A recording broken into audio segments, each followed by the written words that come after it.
Hey everyone, just wanted to do a video to talk a little bit about what's going on in Syria and specifically talk about a lot of the rhetoric and a lot of the talk that's going on. Been watching a lot of YouTube videos and things like that the last few days, and a lot of people talking about World War III, nuclear annihilation, Armageddon, and all this type of stuff. And I just wanted to say that I believe that there's an absolutely infinitesimal, less than 1%, tenths of a percent of a chance that the events that are unfolding in Syria right now are going to lead to nuclear annihilation or anything like that. And the reason is very simple. There is no public support for it. Not here in the United States, not in Europe, not even in Russia, nowhere. No one supports anything like that. And, you know, we have a system, and here in the United States, we have three equal branches of government: the executive, legislative, and judicial branches. They serve as a check on one another. Our founding fathers were good enough to give us the First Amendment, which gives us the right to free speech and freedom of the press. The purpose for that was so that the press, the media, could be a check on the government. But the ultimate check on the government is the people, the citizens. We decide when we go to war. Not a small group of inside the Beltway think tankers. They're not the ones who make the decision. The President of the United States makes that decision. And he can only make that decision if the American people support it. In fact, it's generally believed that in the United States anyway, for the government to take us to war, they need about 50% of the people to support it going in. That's why whenever our government desires a war, we always get weeks and months and sometimes even years of propaganda and build-up. That's all done to build support for it, because they know that if the people don't support it, it's politically disastrous. And especially when you're talking about, taking us down the path to nuclear war or even direct conflict with the Russians. Now, to understand this situation a little bit better and understand where I'm coming from here, we have a lot of history. Let's go back to 2013 as an example. In 2013, we had the chemical attack in Syria on the rebel forces, and civilians were killed. If you all remember, immediately what happened after that, American diplomats as well as the media began the massive propaganda campaign telling us that the Bashar al-Assad was the one who was behind it. He directed his Syrian forces to launch the chemical attack. He had crossed the red line, Obama's red line, and that, he had to be taken out. So they were trying to build support amongst the American public for a ground war and regime change in Syria. That's what it was all about. But as we know, that did not happen. Even with 2 weeks, 3 weeks worth of propaganda and all the fiery speeches and all this sort of thing, there was no support. In fact, there was so little support that they didn't even put it to a vote. Instead, what they did was they kicked it across the pond to David Cameron and his cronies. They also gave fiery speeches, a lot of rhetoric. The media in the UK did their job, 24-hour round-the-clock propaganda about Assad must go, and he gassed the civilians and all that. And they did have a vote in the parliament, in the lower house. It failed by a landslide. The people of the United Kingdom said no. They were the final check. Again. And we saw this same type of situation in the Brexit vote, where the people were the final check. Because what has actually happened is that the media, which was supposed to be a check on government power, they've gone to the other side. They've gone to the dark side. And everyone knows that. If you look at the polls, it's literally single digits of people who believe or trust the corporate media. But what has happened in the last couple of years is the rise of social media, alternative or independent media, and this has had a massive counterbalancing effect on the corporate media, which has gone to the other side, playing for the other team. And people realize this. And the government realizes this. So it's a whole different ballgame right now. And again, the people are the final check. We have the final say on when we go to war. The government's quite aware of that. And no one supports, even direct conflict with the Russians, nuclear war, or anything like that. Now, the scenarios that I see presented a lot on YouTube videos and things like that is that, we're going to shoot down a Russian jet or vice versa, and the other side's going to respond by just launching their nukes. But it doesn't work that way at all. What would happen, I believe, if we shot down a Russian jet, we would get a measured response. The Russians would target the anti-aircraft battery that launched the missile on their jet. They would attack it and destroy it. And immediately what would happen thereafter is there will be a move to the UN for diplomatic resolution, for negotiations to de-escalate the situation. Because that would get the attention of the American people. Right now, most Americans aren't even really paying attention to Syria. That's why there's no support for a ground war or regime change or anything else. Most Americans couldn't find Syria on a map. They don't know anything about Syria. And they don't care.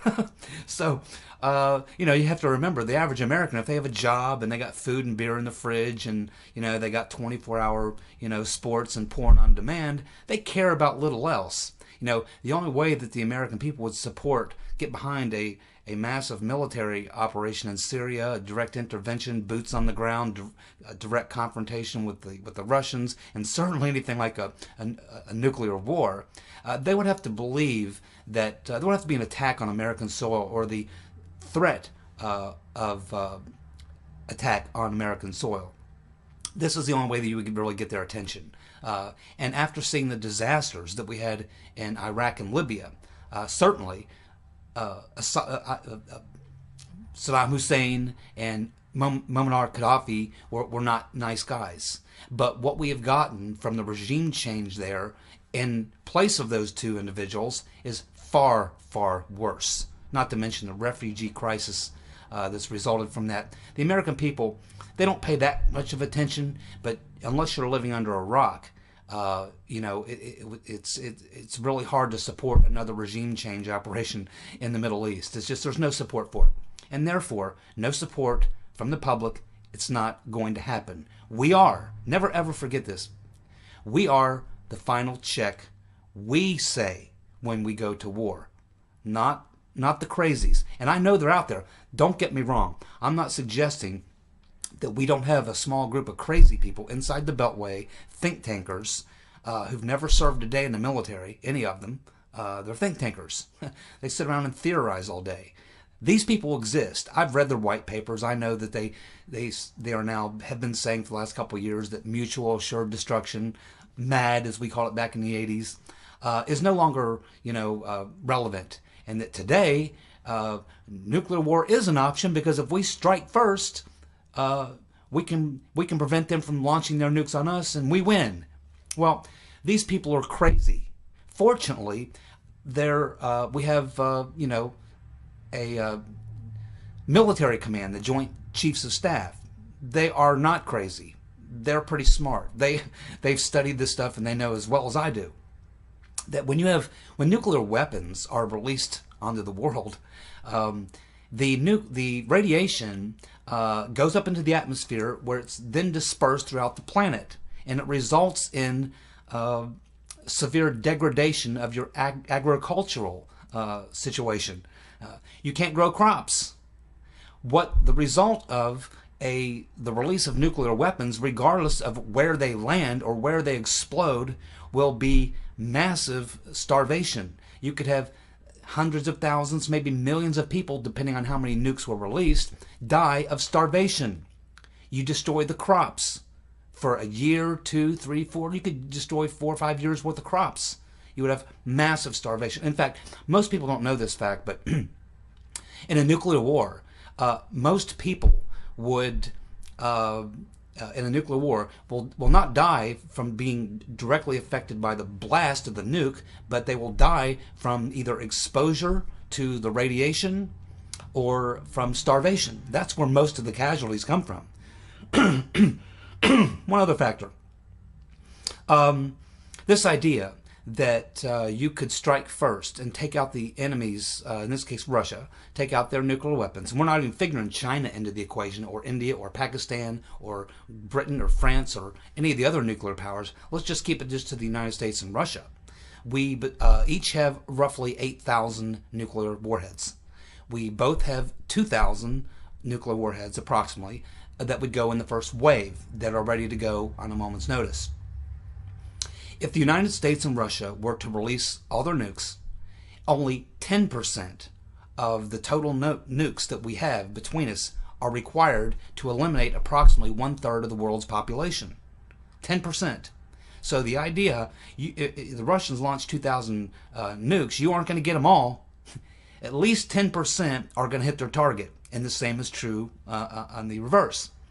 And if only 10% of the United States arsenal and the Russians' arsenal is detonated, you would have tens, hundreds of millions of people dying of starvation, not just from a nuclear blast, from all the effects of radiation. It would be an absolute disaster. It's a road that we're not going to go down. The only time a nuclear weapon is a defensive weapon, you only use it as a absolute last case scenario. That's the only time that you would use the nuke. Either you use the nuke when either you have been nuked, the nukes are on their way, or you have absolute strong belief that the launch of a nuclear weapon is imminent.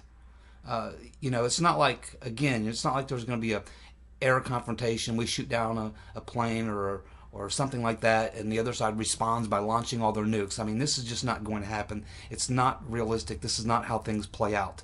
And there would be an immediate move, even if we got into a conventional exchange with the Russians in Syria, within literally minutes of the first exchange happening, dogfight, plane shot down, ship attack, something like that, there would be an immediate move for negotiations and to de-escalate, because that's what the people of the world would want. People are not going to be, cheering and saying, yeah, let's get them, nuke them. This is not going to happen, okay? And the people do have the final say. And even if the people in Washington, D.C. are that crazy, the citizens of the world are not. It's just not going to happen. So I just want to make this video to let those people know, because, there are people who are watching these videos who are literally really worried about this. I mean, they are, they can't sleep, they can't eat, they can't think and focus and concentrate. It's really affecting their lives, and it really shouldn't be happening. I understand the reason for it, but I just wanted to offer a dissenting or view of a lot of the rhetoric and stuff that I see that's out there. And just comfort you if I can. I'll let you know that this stuff in Syria is not going to directly lead to nuclear war. It's not going to happen in the next couple days or couple weeks or anything like that. It's just not going to go that far. It'll be walked back long before that. So it's okay. You can all relax. It's going to be fine. The fact is, it's a war, and I mean, this world has always been at war. It will probably always be at war. It's unfortunate, and someday, unfortunately, mankind will probably destroy itself with nuclear weapons. That's sad to say, but it's probably going to happen. But I really don't believe that we're anywhere near that point right now. There's nothing in Syria worth nuking the world over, and everybody knows it.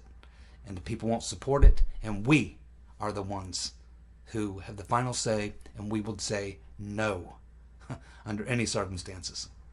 So, having said that, I will say that there are real serious events going on in Syria. There are things happening. We know about some of these things, like the F-18s being painted up with Russian paint and moving bombers to Diego Garcia and things like that. These things are happening, and they are certainly leading us into a situation where, you know, something has to give. Okay, something has to give, and that's really what's going on. In fact, I have some pretty good ideas, opinions on exactly what is going on, what all this means, why we're getting all this military movements and all this propaganda and all this rhetoric and all this stuff going on. I have a pretty good idea what this is all about and where it's leading, and I don't believe that it's leading to nuclear annihilation, Armageddon, or anything like that. Now, one last thing. I know there are a lot of people out there talking about the false flag. Keep in mind, false flags happen all the time. I think that probably the attack during the ceasefire that killed the 62 Syrian government forces was probably a false flag. Probably the attack on the UN aid convoy was a false flag. False flag operations have been going on for many, many years, a very long time, since there have been armies, literally. They go on every day, literally.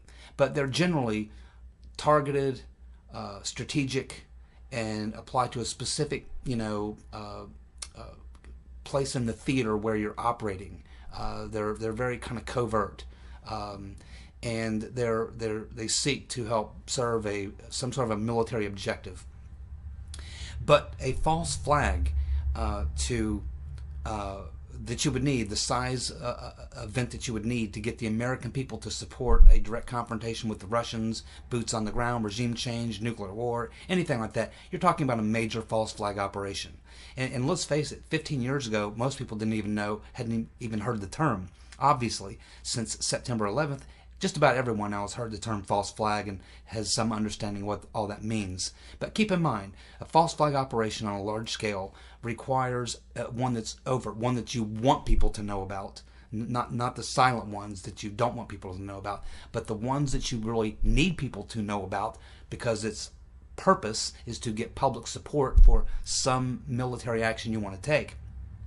Requires selling the story, selling the narrative. That means the corporate media. That's their job. Their job is to go out and sell the story that the false flag was designed to create. So the problem with that is that, as I said, people literally in single digits support, believe, or trust, or have any confidence at all in the media. Everyone's looking for a false flag. And with the power that we now see that we have with social media and alternative media and things like that, within literally a blink, a blink of an eye, literally, social media would explode if there was a major false flag operation. And the media's attempt to sell that story, to sell that narrative, it would be very tough. There would be an awful lot of resistance to it, a lot of pushback, a lot of people commenting on it. It just would be very difficult. It's a very risky proposition. And, keep in mind, the government knows all this. The powers that be understand the power of social media. It stopped them in the United States from getting their regime change back in 2013. It was shut down by the people. It was shut down in the UK. The Brexit vote's another example. So the government's well aware of the rise and the power of social media and the fact that people are now getting their information from another source, and that they don't trust the corporate media. And if you can't sell the story, if you can't sell the narrative, that dog is not going to hunt. So anyway, that's what I say about false flags, because I know people are thinking that. So anyway, that's just my thoughts on it. Again, I think the chance of a major nuclear conflict, Armageddon, nuclear annihilation, I would say that the odds of that are extremely small at this particular point in the game. I don't see it happening. So if you're one of those people that are real worried about it, just relax, be cool. I mean, it's just the world. Be in the world, Wish it wasn't this way, but it is this way. But remember, never ever forget this fact, that we, the people, are the final check on government. We say when we go to war. Okay? Just never forget that. And like I say, I am going to do another video to talk about what is going on in Syria, why it's going on, and it's not about nuclear annihilation either. So anyway, hopefully you enjoyed this video. If you did, give me a thumbs up. Share it with your friends, especially if they're one of these people who are really, really freaking out over all this rhetoric and all the noise going on about possible, nuclear war and things like that. Share it with them, and maybe it'll help them to feel better and sleep better tonight. And I'll get the other video uploaded here in about a day or so, where I actually will go into a little more detail and tell you what I think is really going on with the Syria situation. In the meantime, y'all, be cool and enjoy your evening. Thanks for tuning in. Bye.